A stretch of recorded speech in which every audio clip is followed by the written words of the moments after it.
Hello and welcome to Love in the Time of Hydra, the Agents of S.H.I.E.L.D. 10th anniversary podcast. It's October 27th, and we're taking it back to 10 years ago today. On October 27th, 2015, the number one song was still The Hills by The Weeknd, and the top movie at the domestic box office was still The Martian.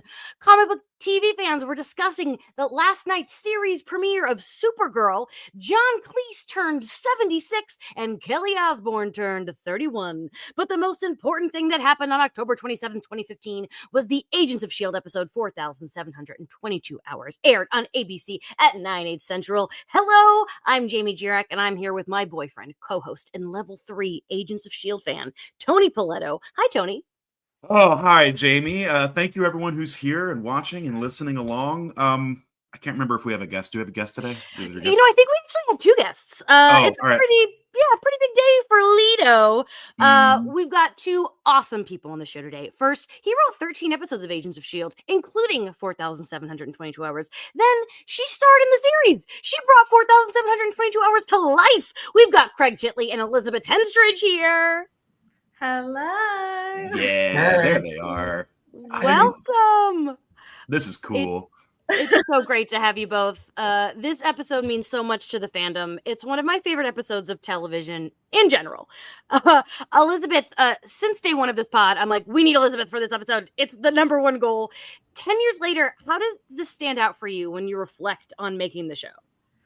Oh, I mean, it's nice when you can look back and go, oh, that was the genesis of that whole journey. And I hadn't really thought about it until meeting you guys and coming on this pod. And I rewatched it and I realized all the things that were from doing this. I mean, for me, it was huge just as an actor because I was number 6 on the call sheet, which is, it was kind of the lowest ranking regular. So, and I loved that position. It was really nice. Popped in, did a bit of la la la, popped out again, and then this was, so it was a big deal to have the sort of the spotlight for the whole episode, and a responsibility and all those things. So that was a big deal and just nice to have that sort of trust put in me. But it spawned my directing brain because we spent so much time together. Jesse Bochco, who directed the heck out of the episode, I got to just be around all the time and loved him and obviously loved Craig.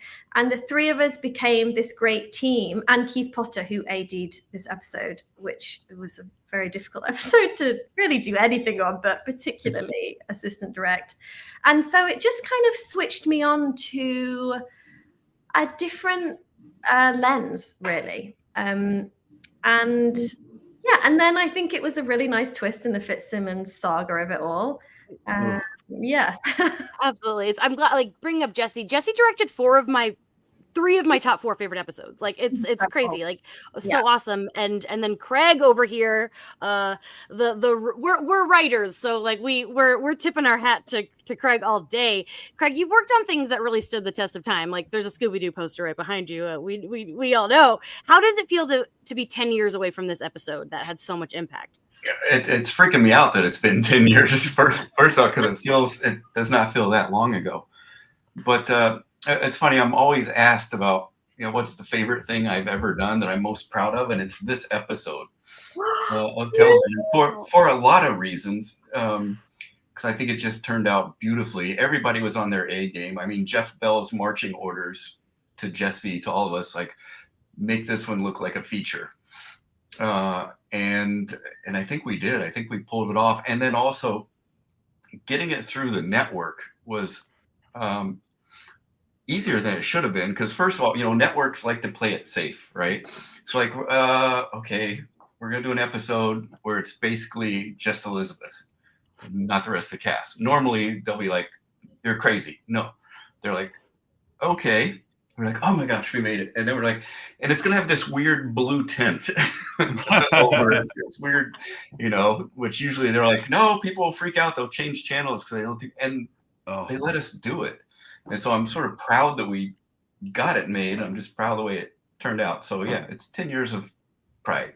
I love that. I feel like stories like episodes like this, Craig, see, they seem to me like kind of a writer's dream, where it's like you have this fixed amount of time and you maybe have some parameters, but you just get to really write an organic process of a character being alone and thinking and problem solving. To me, that's my favorite kind of stuff. I like the tactility of problem solving, and I mean, it must have just been fun to write. It was fun. It was easier than I thought. This should have been the hardest thing to write ever, because it's, one character for the most part.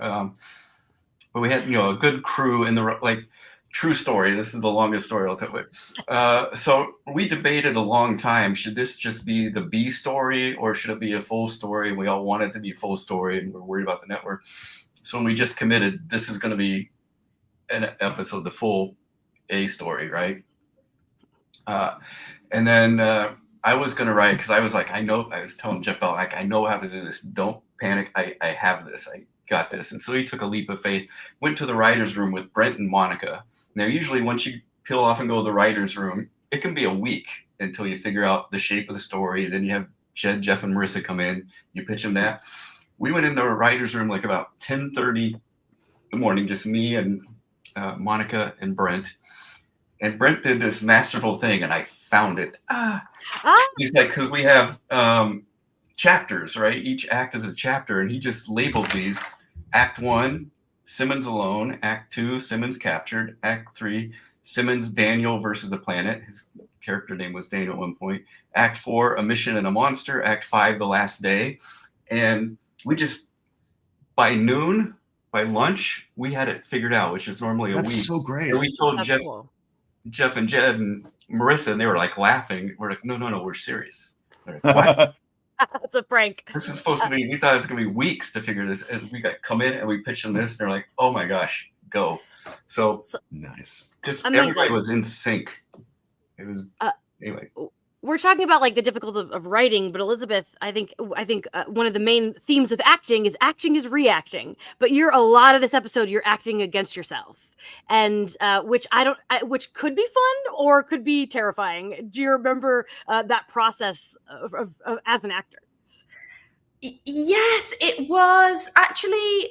It's funny that you said that it was came easily to you, Craig, because that's sort of how the acting was, mostly because I was in difficult environment, like Simmons was in a difficult environment, I wasn't stranded on a planet, but we were in the desert. We were in quarries at certain points. It was over 100 degrees.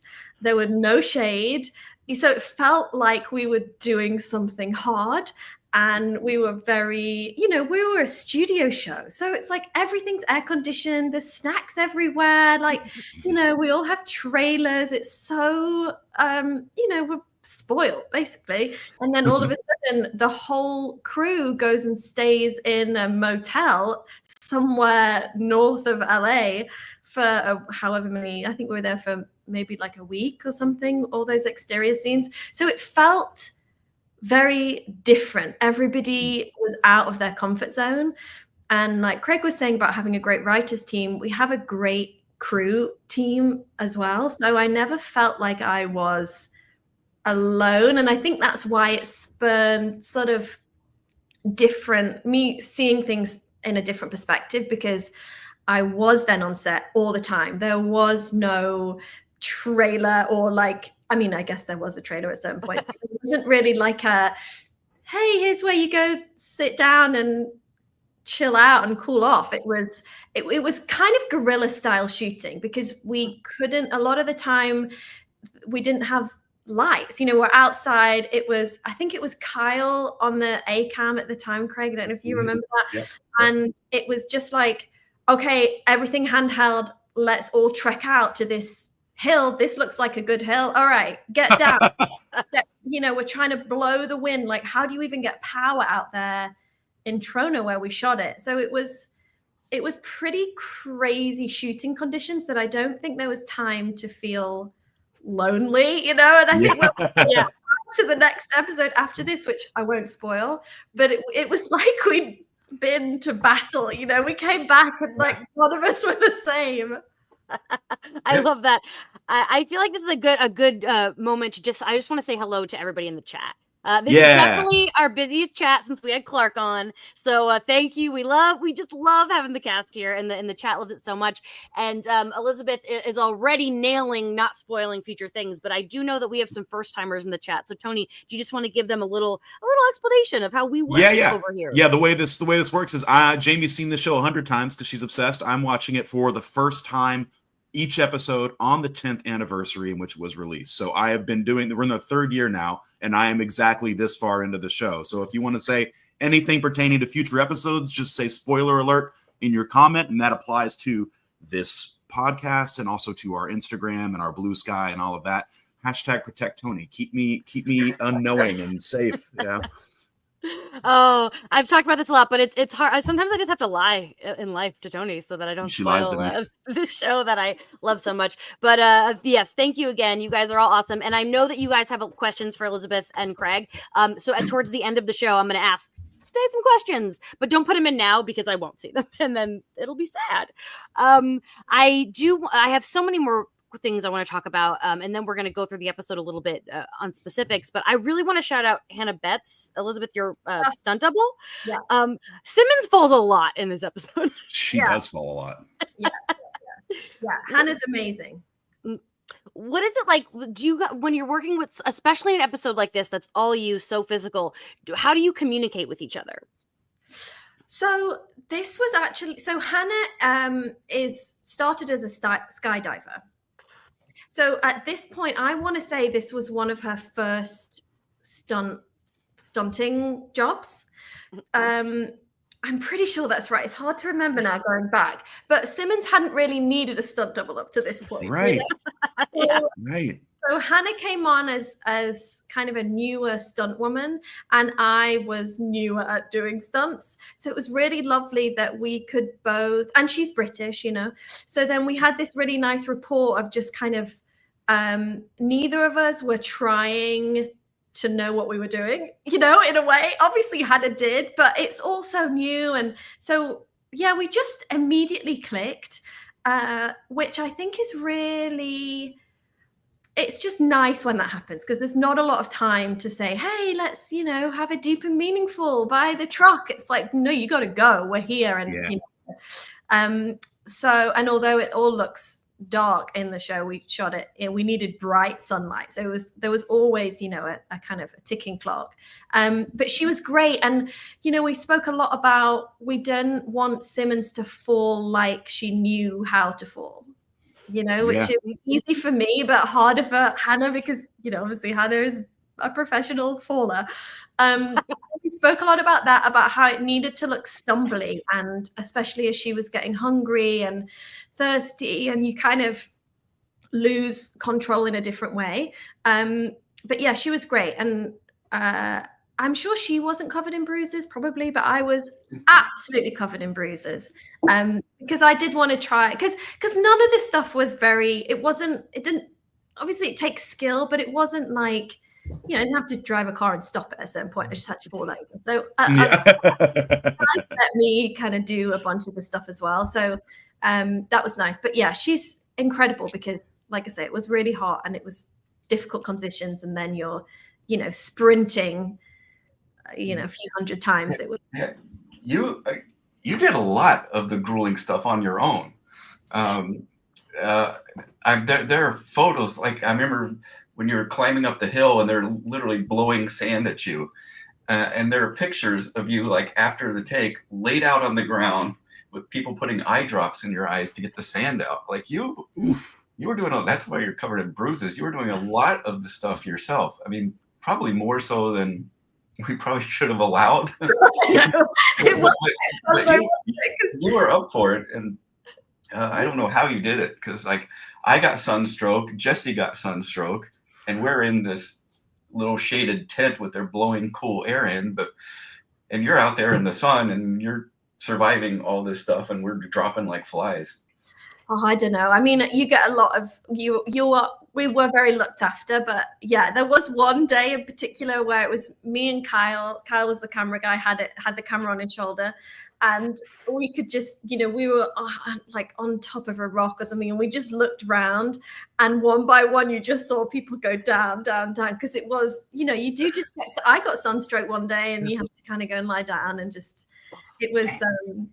Yeah, so like we're artists, so we're like, no, we're yeah. Let me suffer. It's better this way. It was horrible. I think that's I why can't imagine. I think that's why the writing and everything was easy, because it was the universe saying it's good. And it's so funny to hear you, because like you're in there, Elizabeth, going like, I want sun, and I'm like, nah, she does not. I think she's quite had enough. Because like I feel like Jamie, you would be the last person in the world to go crazy due to lack of sun, because you don't like the sun at all, and you couldn't have done this. I'd thrive, I think, in that environment. Craig, it's so funny that I think in the we talk about like what was the big at the box office, and I think that The Martian is like the longest streak we've had as being number one at the box office since starting this podcast. And it's funny because there are similarities between this episode and that movie, but I've read that you said that was a coincidence you pulled from a lot of other things, including the movie Enemy Mine, which is getting a remake. I don't know if you know if they're remaking that. Isn't that weird? Can you just talk more about just the sci-fi inspirations? Because I know that like some of the names, like I know Taylor, that's Planet of the Apes, stuff like that. Yeah. Well, every astronaut in there was named after one of my favorite cinematic astronauts. There's a Steve Austin, there's a Taylor. I can't remember. I was like, there's got to be something to these names. Yeah. I was waiting. Yeah, there it is. I had not read the Martian book, and we had talked about this for like, as the Martian, it's about character trapped on Mars by himself. We're like, is this going to be too similar? Because Martian's going to open at the same time. And I hadn't read the book or anything, so I wrote the script. We're just like, let's just go for it. These two things can live in the same space. But yeah, I mean, the character's first name was Will's character was Daniel first, because that's just me being a snobby English major. I'm like, oh, Daniel Defoe wrote Robinson Crusoe. So not trying to just whatever. But yeah, I mean, it was a survival movie, and it was Robinson Crusoe in space, basically. It worked out. Listen, I've only seen The Martian once. I've watched this episode at least 7 times. So just putting that out there. I do want to go through it a little bit beat by beat, but before we do, I have to ask Tony, because at the end of the day, the podcast, we're here to get Tony's thoughts. I got it. Tony, I've been worried that maybe I talked it up too much. So I need to know how you felt about the episode. I liked it a lot. I like this kind of story, for one. I like that ticking. I like those numbers. I like those hours. And I like that they're in the form of hours, because it made me have to think that way. It made me have to think in terms of how elapsed time feels, and how far is 2,844. And then, so I like that. I like the character progress. I like how much, Craig, you didn't write. There are periods in there, in these little pockets that we don't see of a nervous breakdown, of an emotional moment, of a triumph or a failure, that like it felt very strategic. So I liked the journey. It moved really well. And I have to compliment you, Elizabeth, on your precision in your performance last episode, because I said on this podcast, I was like, she feels guilty about something, and I didn't know what it was. I was like, I don't know why. I was like, it's not guilt for anything that's happening in this world. Something out there, she's bringing guilt back with her. And I couldn't wait to figure out what it was. And then we get this Will character. So and as soon as I saw him, I was like, damn it. I flashed forward to Fitz's sad little face. like she hooked up with a hot guy on an alien planet. And I was just like, no. This whole time I've been watching this show, I'm like, can these two please just be on the same damn frequency and have joy together for a little while? I'm sure it'll all be easy from here, Tony. From here on out, we got it. This is probably the last hurdle they'll ever experience. Yeah. It's I'm sure. Torment. I know. Well, that's the first thing, because Mo and Jed sat me down and said, So at the start of each season, we would go and see the showrunners, and they'd sit us down and they'd say, you know, like kind of this is what we're thinking for the character, and you know, how are you, and why did you dye your hair purple? It needs to be brown again. Like this is the start, you know, that kind of like a check-in. Yeah. Yeah. And they said, we're going to try and do this kind of episode. We don't know that it's going to get passed, so it probably won't, but we just kind of wanted to give you a bit of a heads up. And the way the conversation went is I was like, there's just no, this sounds so fun, but there's no way that this is going to get passed, because, you know, we would get scripts where you get this gorgeous monologue and you learn it and you film it and you know it will never make it in. You know, it'll be like a couple, because you've only got 43 minutes of whatever it is. Anyway, the closer we got to it, it was, hey, this is looking good. It's looking good. It's happening. It's happening. But in the meeting with Mo and Jed, they kind of gave me the rough outline, and my first sentence was, "What about FitzSimmons fans?" And they were like, "Oh my gosh, crushed." Yeah. Crushed. I mean, I loved it, obviously, but it's a good story. It just hurt me. Yeah, it's a great story, but yeah, I know it hurt me too. And I was always very gung-ho on FitzSimmons, and Ian wasn't, you know, so it was kind of like this was a bit of a win for Ian, actually. Ooh, that's interesting, because it's a loss for his character, let me tell you. Yeah, I know. Oh. I am curious, like the story broke early in the season, so you kind of knew what you were working towards. Did everyone else, though? Did Ian know what was coming before this episode? Do you if you remember? Do you know what? I don't know. Was that a secret from people, Craig? I can't remember. Probably. Yeah. I don't know if it's so much of a secret, other than word probably just didn't get over to the actors until the table read. I don't think it was like, don't tell Ian, but I think it was. Well, it must have been at the table. Usually it's you don't get told anything. So just the fact Mo and Jed told me that was kind of a big deal, because usually we were script to script. Yeah. Marvel was very funny. And also I think sometimes if an actor, I mean, you'd know this, Craig, but I feel like they try to tell actors as little as possible, because we get quite attached to things, and then if it doesn't happen, then we're sad and in the writer's office going, no, why didn't I get my thing? Yeah. Just like and not to mention, like, you also have as someone whose job it is to interview actors, you also have to deal with us like prying, like asking all the questions. I do when this episode starts, there's so much is explained right away that's so cool, like unknown planet, different solar system. As we've kind of already talked about, you guys were filming like deep in the sun, but blue filters were being used during the production. It wasn't like it was blued in post. That was all done on set. But I think it was in post. Yeah. Post. All of it was the blue. Yeah, the blue. Yeah, it was all done in post. Oh. That's what it was. Interesting. Okay, I misread. I don't know things. What? Maybe the internet lied to you, baby. Well, it's that's happened. That happened. I thought it was all post. Maybe I'm wrong. Yeah, I think it was post, because I think I remember it being a bit scary filming it, because we didn't actually know if it was going to work until Jesse and Craig got into post. Nobody really, knew how it would work. And we couldn't really change it after the fact, since it starts with, where's the sun? It's the not being a sun factors in considerably. Yeah, exactly. And it's gorgeous, because I love the transition from the tone was perfect. It was just beautiful. And then that transition into the set, the cave where Will lives with the bright yellow lights, like that transition is just beautiful, I thought. Yeah. Well done on the DP department. Yeah. We've had directors, writers, actors on the show. I really want to get some DP in here, because that's just a section of that. Like, I'm not a tech brain, so I'm always so interested in that. And speaking of, we always have to shout out Mark Kolpak anytime we can. We gotta bring up Mark Kolpak, because obviously for now we'll call it the Sand Monster. Well, that's what we'll say for now. Do you guys remember just seeing that come to life later, and what Mark did on that? Yeah, I think that was not so much Mark as props props and creature effects department. It's one of those things like when you see the monster laying there on set, you're like, oh my gosh, this looks cheesy. It's never going to work. They've had that problem throughout time making movies, but it's just through cutting and suggesting what it looks like that by the time it's done, it doesn't look as cheesy as you feared. But yeah, there's some fun videos of Scott Bauer teaching you how to bite into the rubber. I could probably find Tell us about it.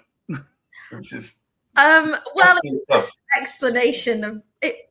Yeah, I don't know if it's very PG and they're like your audience, but they built.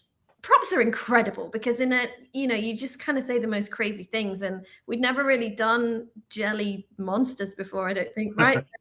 And then they put kind of this gloopy stuff that I could actually eat in it, and we didn't really do my POV that didn't make it in, but it kind of gooed out all green, and yeah, I mean it gruesome. Yeah, you could use your imagination as to what it was potentially like, and that's how it was for me. So it was, the props explaining stuff sometimes is it's like a bit of a comedy show because it's just funny, and but they were very excited about it because they have to do everything. They have to figure out start to finish how the heck I'm going to do this, and so they were really jazzed and excited.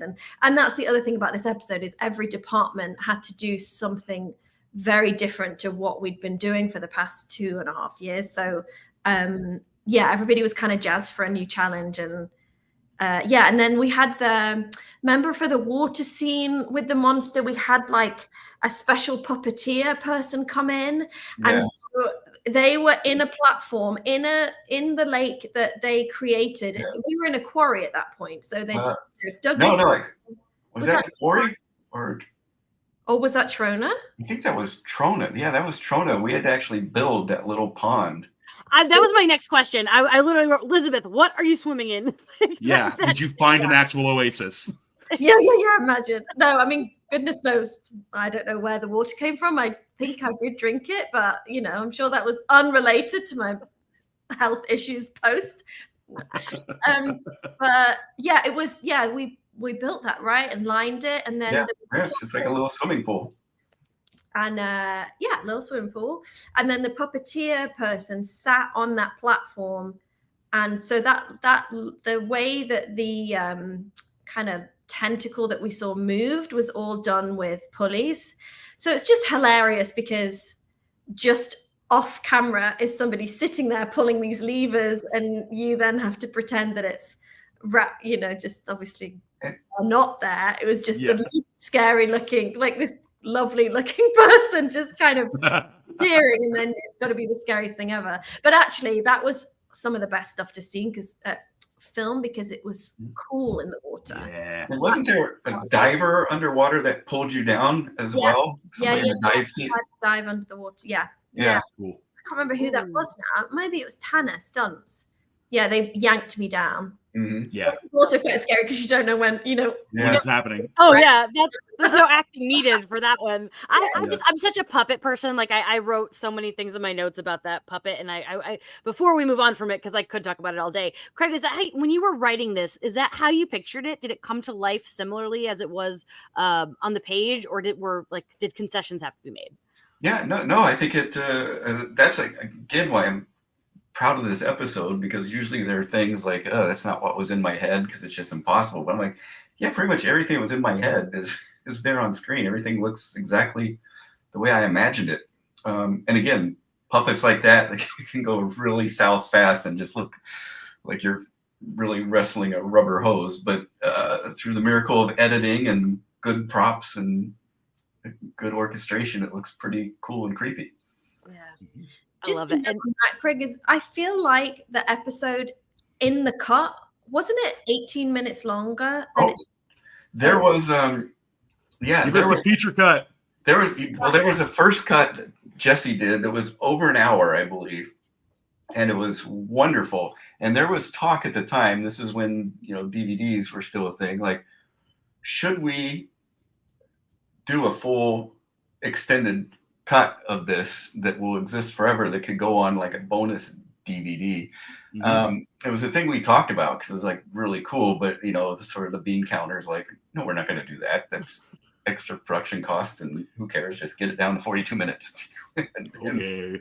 But The chat is freaking out. The chat is like, release the Boschko cut. I wonder if it even still exists. Yeah, there's a lot of great stuff in that, which was Yeah. why it was guerrilla shooting, because there was a lot. It was a long script, which it was obviously a great script, but everybody wanted to get it all, on camera. Yeah. I have no recollection of what we shot that's not in there after 10 years, but there was enough for a nice, juicy hour-plus cut. Yeah. We have to talk when we get to Will in the episode, and we've already talked about what that could mean for the FitzSimmons shippers. Craig, I feel like when you wrote this character, it just had to be like handsome astronaut. that is the take, and I love his history. I love the way that you wrote his background. It was tricky because going in, Elizabeth alluded to this. This is going to be the character that fans are going to hate, right? But it's like, so how can we write it in such a way that you'll hate him just a little less, you understand? And sort of my true north writing this episode was at the beginning, because the character of Simmons is probably one of our most hopeful characters. And like, if I can start at the beginning where Simmons represents hope and this guy is despair, right? And by the time you get to the end of the episode, they've switched, where he now has hope because he's in love and she is despair because she can't get back. If I can pull that off, I think it might work with making people not hate him so much. You also really executed the all hope is lost moment of this script when that bottle doesn't clear, when that portal goes and that bottle, like, I knew we weren't going to make it in that moment. I knew we had to suffer more before we got it, but like, that landed hard. That is, like, I felt like was really pivotal in making them switch places, like you said. Yeah, Tony said out loud, he goes, "Damn." I just kept thinking, what would it take to break Gemma Simmons, right? Because she's seen death, and I think even the death of Fitz wouldn't have broken her as much as there's this time barrier that it's just a freak occurrence that prevents them to being together. Yeah, figuring it out and still failing is like the most. I think for Simmons has to be the most brutal. Would you say so, Elizabeth? Like, you solved the problem and and you just barely missed it by like that much. Yeah, totally. Well, and I'd forgotten that moment watching it, because you think, well, she's almost sacrificing herself by not trying to get through. And, there's a few different things like, oh, the canyon's bigger than we thought. Mm-hmm. We can't get through. Oh, we'll put the bottle through, and then for it not to. And he didn't even miss. It just closed, right? Exactly. He nailed it. Yeah. He nailed it. And that got me too. I teared up at that point, and I was like, oh my gosh, Elizabeth, like, what comes next. But that crushing moment of going, and I think she's always eventually figured things out. Like, this is her superpower, is her brain, and it's failing her, and she doesn't know. Yeah, I think that crush is it was beautiful storytelling, because it is so pivotal. I also cried rewatching this yesterday, and I can't stress enough how many times I've seen this. Like, I can't help it. It gets me every time. And one line that I love, Craig, is when Will says to Gemma, "Fitz, his name is like your favorite word." That's just like, that gives me chills. Just the idea of somebody who you don't know well observing this. And I don't think that she even realizes probably how much she talks about him. Just I also kudos. That's it. Kudos. Good job. No question. Yeah. The thing that moved me the most in the beginning was the discovery that Simmons has also been walking around fantasizing about that dinner she's supposed to have with Fitz. Like, we know Fitz has been dwelling on it, and however, I don't know how many times he had to push that reservation, but that it really got me just seeing a Simmons walking around having a conversation as though they're at dinner. I thought that was really good. Yeah, totally. Well, and in the table read for the episode before this one, there's some actors that don't like to read the script before the table read. And so, and a lot of us would kind of it depends how much time you've got. And when we get the script, sometimes the script comes the morning of the table read. And the people that hadn't read it, the reaction was so huge when Fitz asks her for dinner. Everyone was like, oh my gosh, yay. And then Jeff Bell always read the stage directions, and then it said, Simmons is sucked into the monologue. And it was crushing for people around the table. Sometimes you try and hide if you haven't read it. Nobody could hide their reaction on that one. Oh, I love it. Yeah. And then everyone has to wait so long. Oh, poor Tony. 5 months he waited to find out what happened to her. We've talked about, we got like the giant sand wind monster, the water monster, but that like scary black figure that's looming in there. Do you guys remember? Was that like a guy in a giant suit? That like black kind of hooded figure. Do you remember this part of it? Yeah, I think it was a stunt person, because we didn't know at this, because this was early on. We ultimately turns out to be a hive, right? So we didn't quite know. Spoiler. Oh, that's okay. I heard hive. I don't know what it means. Yeah, we that's didn't okay. quite know what. Can we rewind and start this podcast? We didn't quite know what this creature on Mavis was going to look like, so we're like, well, less is more. Let's just show it through sand with sort of like that wavy cloak, and then it's in the astronaut uniform, and then we can let Kolpak and everybody figure it out later. So it was more just keeping it sort of ambiguous. I gotta say, the Wraith look is scary, but the astronaut is the creepiest thing I've seen on this show. When Simmons is like walking towards it, and I'm like, no, bad, not right. And like then like the close-ups of like none of this makes sense, like all these little air things, like it's like something trying to pretend to be an astronaut. That gave me the willies in it pretty effectively. You gave Will the willies. Yeah. It ought to. We tell this story a lot, but I don't know, Craig, if you've heard it, and I know you haven't, Elizabeth, where I interviewed Brett once about something unrelated to S.H.I.E.L.D., but I, of course, brought up S.H.I.E.L.D., and Tony overheard Brett say, well, I've died 3 times on that show. so the biggest spoiler came from Brett himself. Oh, I don't feel so bad then. Yeah. So it's always funny when that happens, especially if it's the crew that's doing it and the cast, what are you gonna do? Yeah, better. That makes it better. I want to talk a little bit about the video that Simmons watches a lot, which is just so sweet. Do you guys remember? I'd imagine, Elizabeth, you weren't there when they filmed it, but was it something like that, just like on a random like last episode? They're like, quick, let's make a video, or did they have to come to set special just to film this little piece? Yeah, they had to come to set. Everybody only had 1 day on that episode, apart from me. So it wasn't like a big, but yeah, everybody came in and it was shot like a scene like any other. Yeah, I think that was day 1 because we needed the footage, and then the rest of the cast was so excited because they got a vacation. Yeah. But that also brings up the one. It's my proudest moment, but there's one thing that the everlasting phone battery. Because we needed that device, so we literally just threw in a line. Well, thank God for Fitz that invented this super everlasting gobstopper phone battery. I wrote it in my head before you even said it in the episode. I was like, that phone would be dead. Oh no, it's a S.H.I.E.L.D. phone. That phone can go forever. I wasn't even sweating it. To live a long time, so we just Fitz did it. It works. It's the greatest phone battery ever. I am always so impressed with like the sciencey aspect, and especially like Elizabeth. I don't know if like half the things if you like Google like what am I saying? What do these words mean? Or if like Craig like you just a real sciencey guy. Like I'm always curious. Is there a consultant when some of this stuff comes together?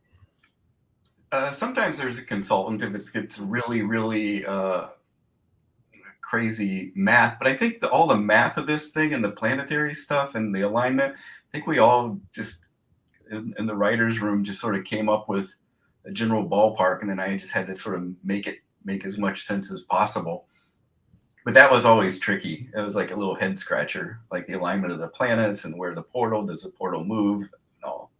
I love that stuff, and I love pseudoscience and science fiction. Like anytime I watch a Michael Crichton movie or something, I'm like, I believe you. Like you said just enough big words for me to be like, oh, I'm in. That's all you need. Yep. Everybody will buy it.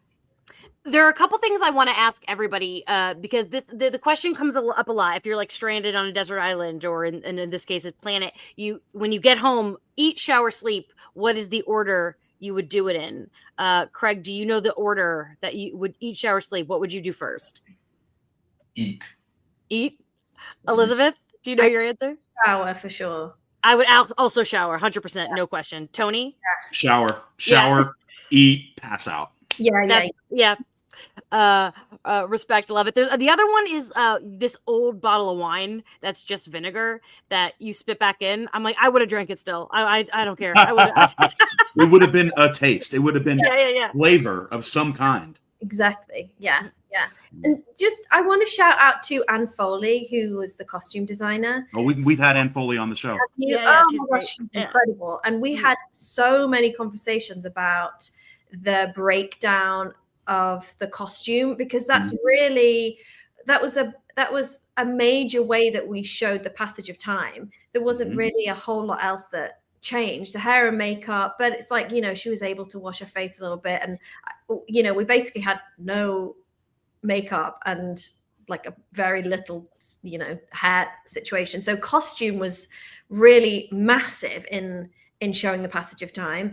And her and I worked very closely on going, what's the distress, like how distressed are we, and also how would she utilize parts of the blouse as like a hair tie. And so that was something that was and we got all the costumes like 3 sizes too big, so it looked like I hadn't been eating for a while, and just all that stuff was costume played such a huge role in that episode, specifically for me too, and we would, you obviously shoot everything out of order. So Anne and I often would be like, okay, so here's how I know what's happening is my jeans have got more rips in, or I'm going to 3 sizes up in the jeans now. And as an actor, it really helped knowing where I was, what had happened, how hungry I was, it felt great. My jeans were so loose, but it was a big, it was a really important part of the episode.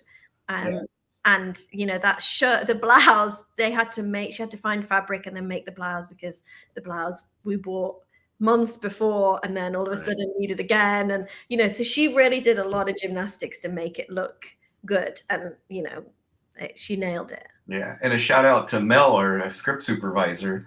Yeah. Oh gosh. Because tracking that, I mean, when our brains are all melting from the sun and we're heat stroking, like Jesse and I, like, what's she look like? What's she like? Mel was like, there. It's like, this is between Mel and Anne. They're like, here. They're just like, this is where we are. Like, okay. Yeah. Thank you. Yeah, it's one of those scripts that it reads so brilliantly, but then you don't realize how complicated it is for everybody else. When there's just one character, you really don't have anywhere to hide. If continuity is not right, it screams at you and you can't see anything else. Mm-hmm. Jamie, you're muted. Tricky. Whoops. There she is. So we're as we wind down the episode, I do want to give the audience some time to throw out some questions. Audience, if it's specifically, since Tony's still here, if you have any questions specifically about this episode, throw them in the chat. I want to, Craig and Elizabeth, was there anything about this episode, making it, filming it, rewatching it, that we didn't touch on that you wanted to shout out or mention? I love when the answer is no, because it means I did my job. Okay, so but accurate. It was wonderful. Then making it was horrible. Then wonderful again. I think I can't think of anything in specific. I mean, filming with sand is a whole different ball game too. The heat. I feel like we've touched on everything. I'll think of everything else before. I'll do a shout out to Gary, our producer, our extraordinaire, who shot all the second unit footage, and I brought show and tell because show us some stuff. Chenmo gave me this for my birthday, but it's just a shot. Oh, and wow. That, I don't think there were real actors in that, but Gary just got these beautiful sort of David Lean-esque I mean, he was on his A game plus, and it was just beautiful. The shots he got. Well, the location that you guys chose as well. Did you scout many places, Craig? Because so much of it did feel like you were on a different planet, being in all the structures. Yeah, it was well, we knew it was Trona because that's like the only place that it really, I mean, it's part of Death Valley. It looks like another planet. So it was, just sort of scouting, but it was finding some interesting looking rock formations, and then also where you set up base camp. Because like you said, we were far from base camp. So if somebody was like, suddenly I need to go to my trailer, you can't. I mean, there's a long drive to get to the trailer. So it was, logistically, it was just a nightmare. And I just can't believe we pulled this off without dying.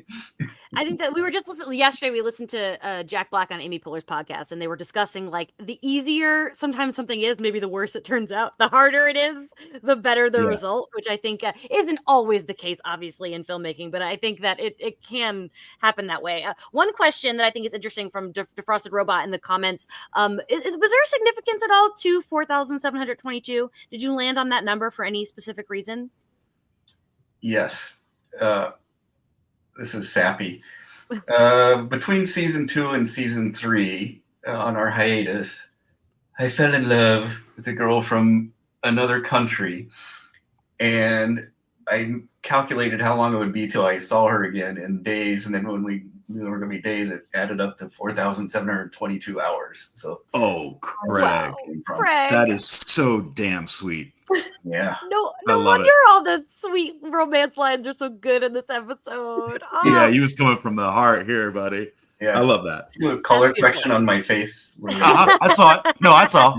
Yeah. We normally, this would normally be the point in the episode where we'd pick an MVP, but I don't think we have to do that. It's obviously Elizabeth. Ian at the end.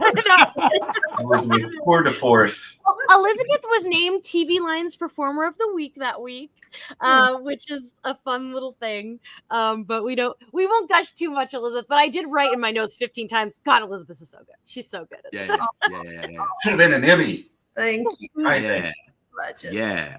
Well, there was, a lot of the time there was very little I needed to do, which felt nice. You know, I think this is a show where you often are acting toward a tennis ball, or like, here Kolpak's trying to explain what you're seeing. Whereas this was, you've got to act like you're trying to climb up a hill and the sand in your eyes. Well, we could do that. It was kind of dreamy as an actor to go away and do all this stuff. And our crew is just so great. Like, it was like a field trip. I feel like we could just shout out every department, but you're very kind. But it was and also Craig's words are just so easy to act. They're just, you learn it in an instant. And everybody was on. I remember Jeff Bell, like, in the meetings, like, everybody has to bring their A game to this one. This is going to be different. It's going to be special. And everybody did. And I don't know if they needed to be told that or not, because everybody just really rallied, and it was pretty incredible. Love it. We're going to kick Tony out in a minute. So before we make him leave the room, I just want to first, Craig, anything you want to plug? Where can the people find you, follow you? You can follow me to Whole Foods on Monday mornings. No, I have an Instagram thing, but it's more like a scrapbook for myself. So when I'm old and my brain is falling, I'm like, oh, that was fun. I remember that. Follow me if you want. And Craig and I have a kinship, which is we've both been really mourning Ace Frehley the last one. Like, we are big Kiss fans, so we got to shout him out. Follow Craig on social media, and if you deep dive, if you stalk through, there's some good Shield photos on his grid. Elizabeth, you've got the Mystery Islands going on. I feel like it must be fun to expand on a character again, to get to replay a character. Give us a little plug on Mystery Island.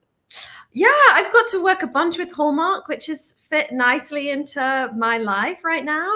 And so, this time last year, actually, we went and did 3 in a row. And they've all since come out. And that was funny because we shot in Panama in 100-degree heat and 100% humidity. So it was almost like being back in Trona. Yeah, but they've been very fun to do, and they're just kind of, comedy, sort of slightly easier material to just kind of have fun with. I love that. We on our Patreon we do a Hallmark movie that one of you guys are in every Christmas time. So we've done Brett's Christmas movies. So I think yours is next this Christmas time. We'll be covering. Let me know.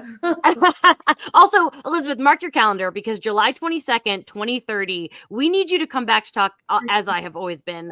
We're not going to get like too into it now because obviously we don't want Tony spoilers, but that was your directorial debut. The fandom is dying to see you direct again. Do you have any directing plans? No, I've directed a bunch of like some TV shows since then. But no, I mean, I'm kind of developing different stuff that would be my dream to direct. So we'll see. Cool. Awesome. Well, we can't wait. I can't stress enough, Tony. We're 5 years away, but the episode of television that Elizabeth directed is genuinely a top 10 Shield episode. Yeah. Tony, say some goodbyes so we can kick you out. Oh, okay. So thank you to Stephanie at Eclectic Muses on socials for doing our artwork. Thank you to Ryan Mira of Yellow Pills at Yellow Pills Music on Instagram for doing our theme song. Thank you to our producer, Maria. Thank you, producer Maria. You're welcome. And thank you to our two awesome guests. Craig, it was great having you back. And Elizabeth, it was so fun to meet you. Yeah, you too. Thank you, Tony. Just if anyone's leaving the room with Tony, which I doubt for this episode, like and subscribe, Spotify, YouTube, all the places. Leave us reviews. The more you come and listen, the more we get these amazing guests. It's been such a good season so far. We've had so many people from the show. I love and appreciate this fandom so much. Tony, get the fuck out of here. Just like I gotta go. Leaving the room. Goodbye. Finally. I want to bring up we only have a couple minutes left, so I do Hive did come up already, but I wanted it. Yeah, it's okay because I know Tony that Hive came into the comics in 2009, and I think that was post Tony's really Marvel expertise, so no worries, he doesn't know who Hive is. But I that you kind of did answer the question in terms of where that story was going with him. And I am just curious. I want to ask kind of just some general season 3 questions, which is how do you remember getting from point A to point B in terms of writing this season? Well, we always know it starts here and ends there. Yeah. And there's a lot of like freewheeling and playing jazz in between. You sort of know the tent poles where everything is going to go, but you don't have specifics always. So it's a little orchestrated chaos, fly by the seat of your pants within a structure that everybody knows. That's network TV. It's gonna change. I say this all the time, but like Shield getting to be 22 episodes, it's like Marvel now is 4 to 6 episodes, in the shows. So there is something special there. Yeah, it seems crazy that we did that many episodes every year. How is that even possible? I don't even know. Elizabeth, if someone was to come up to me right now and ask you, season 3, it was 10 years ago. Aside from this episode that we just spent an hour talking about, do you have any specific memories from season 3 that stand out? What happened in season 3? You're right. Well, I will say, I think the audience would be upset if I didn't mention it. Eventually, later in the season, we do get our first FitzSimmons kiss. And I know that's a big one for people. Yes. I just, what was the Hive was season 3? Yes. So Brett will, Ward will eventually become Hive, and then a lot of Inhumans business. But yeah, like it's not like us where we're still rewatching it. We can name all the episodes in order. Well, I remember. So that's when the kiss happened, was season 3. Yeah. In the lab. I do remember that very clearly because that was Gary Brown that shot that episode, that directed that episode. And I remember it was just before lunch that we shot that scene, and it was a table read day. And on a table read day, you have an hour-long lunch. Usually it's 30 minutes. So it makes a very rushed day because you kind of lose 30 minutes of shooting time. And then all the actors love to speak to all the writers at the table read. And so then we're kind of meandering back really slowly. So it was a very stressful shoot day for the crew to keep on schedule. And that's when the kiss happened. And because it was Gary Brown and he's kind of, in charge of everybody staying on time. He's been on the show a couple times. We love Gary. Yeah, so we went over our scheduled time for shooting that scene because he was very adamant that it needed to be right. He did not want to rush it. And if it had been any other director, you wouldn't really have been able to, you wouldn't have been able to do that because you'd have got told off. But because it was Gary, he could do it because he was the boss. And he was just very, I mean, he was obviously very invested in the show, but he's for somebody that's really, has to be all about the budget, he's very emotionally in tune with what it's all about, which is the character and the story. And so yeah, he shot a beautiful episode that time. And I can't really remember what else happened. No, that's all right. I threw a hard one at you. We at the end of the day, we were here to talk this episode, and I just cannot thank you both enough for taking the time because the reason I do this podcast is to just keep the fandom alive. I don't want to stop talking about this show ever. I think Craig told you I have a Kitson tattoo. Before we say goodbye, I just want to give you both one more chance, one final send off about this episode, about S.H.I.E.L.D., anything you want. Tony's not here. You can say a million spoilers in 10 seconds if you want. Spoilers? Well, yeah. Gary Brown brought him up. I remember after I turned in the first draft, him running into the writer's office like, it's unproducible. It's unproducible. There's no way we can make this. Like, Gary, we don't have to go to Mabeth. We don't have to go to an actual planet. But we got it there. So, he was very invested because he wanted to get made too and figuring out a way to produce it. So hats off to him as well. Love Gary. Great. I think it was just, I love that this is, that it happened and that we got to do it, and rewatching it, it still stands up, it was, I thought, thought everybody did a great job. And I thought it was a lovely, to be able to do a bottle episode like this. Then in later seasons, we do bottles episodes like a bunch of them actually, with, what was the one with where everyone's an LMD and we don't know who the LMD is? That was Jen. Self-control. Yeah. That's my favorite episode of the series. That you and Chloe in that episode are just the ultimate friendship goals. It's so fantastic. But I feel like this episode's kind of set the bar for going, okay, this can work and the team can pull it off. And obviously you guys, the writers, are just amazing to come up with it. But I feel like it opened the door for other slightly different, cool. Sure, yeah. We can do crazy things and get away with it. Yeah. 100%. I'll never stop being grateful that this show got to live for 7 years. Thank you both for making it and for coming on to talk to me about it all these years later. Hopefully we can get you guys on another time. But for today, this has been perfection. Thank you so much. Awesome. Thank you for keeping the show alive. Yeah. And thank you to the chat. We'll see you for our next episode. Will be Sunday at our normal time, 1 p.m. Pacific. Have a great rest of your day, everybody. Bye.